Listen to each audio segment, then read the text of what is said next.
Ezekiel chapter 22, the sins of Jerusalem.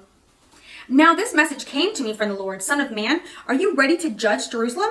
Are you ready to judge this city of murderers?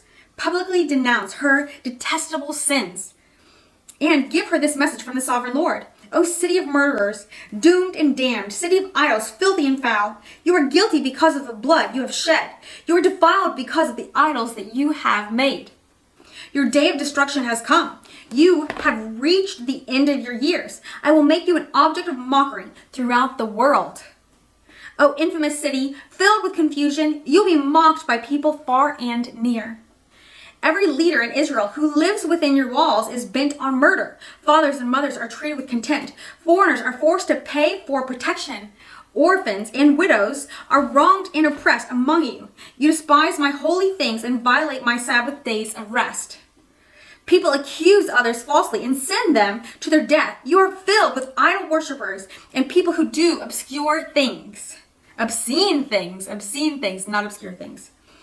Men sleep with their fathers' wives and force themselves on women who are menstruating. Within your walls live men who commit adultery with their neighbors' wives, who defile their daughters-in-laws, or who rape their own sisters. There are hired murderers, lone racketeers, and extortioners everywhere. They never even think of me and my command, says the sovereign Lord. Despite the fact of this being thousands of years ago, it is still so insanely relevant today, and that's kind of sad, I think. But now I clap my hands in indignation over your dishonest gain and bloodshed. How strong and courageous will you be in my day of reckoning? I, Lord, have spoken, and I will do what I said. I will scatter you among the nations and purge you of your wickedness. And when I have been dishonored among the nations because of you, you will know that I am the Lord, the Lord's refining furnace. Then this message came to me from the Lord, Son of man, the people of Israel are the worthless slag that remains after silver is smelted. They are the dross that is left over, a useless mixture of copper, tin, iron, and lead. So tell them this is what the sovereign Lord says. Because you are all worthless slag, I will bring you to my crucible in Jerusalem. Just as silver, copper, iron, lead, and tin are melted down in a furnace, I will melt you down in the heat of my fury. I will gather you together and blow my fire of my anger upon you, and you will melt like silver in a fierce heat.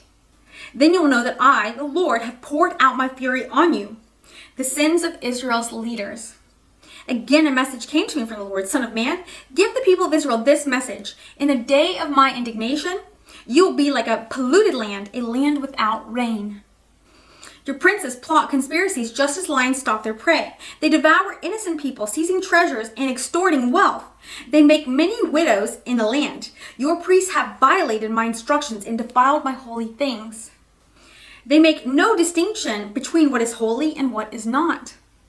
And they do not teach my people the difference between what is ceremonially clean and unclean. They disregard my Sabbath days so that I am dishonored among them. Your leaders are like wolves who tear apart their victims. They actually destroy people's lives for money, and your prophets cover up for them by announcing false visions and making lying predictions. They say my message is from the sovereign Lord, when the Lord hasn't spoken a single word to them. Yet again, something we see so often today. Even common people oppress the poor, rob the needy, and deprive foreigners of justice. I look for someone who might rebuild the wall of righteousness that guards the land. I search for someone to stand in the gap in the wall so I wouldn't have to destroy the land. But I found no one. So now I pour out my fury on them, consuming them with the fire of my anger. I will heap on their heads the full penalty for all their sins. I, the sovereign Lord, have spoken. The sovereign Lord. I, the sovereign Lord, have spoken. Chapter 23 is next. Some of these chapters are a little bit longer than some of the ones we've been through before. So your feedback would be so appreciated. Do you all like it when I read for a long time, or does it make it more digestible to read longer chapters one at a time? And do you all like it when I add commentary at all, whether it's Bible-based commentary or personal commentary? Your feedback helps me do a better job serving you all and serving the Lord, serving his kingdom by doing what he's put on my heart, and that's to read the Bible. And I just ask that you remember that I am just a girl on her couch. I am no position of authority, but I love God, I love the Bible, and I do love all of you. I love people, and it would mean a lot to me to know how to better serve you guys. I'm praying for you. If there's anything I can do to help, I'd be happy to do my best.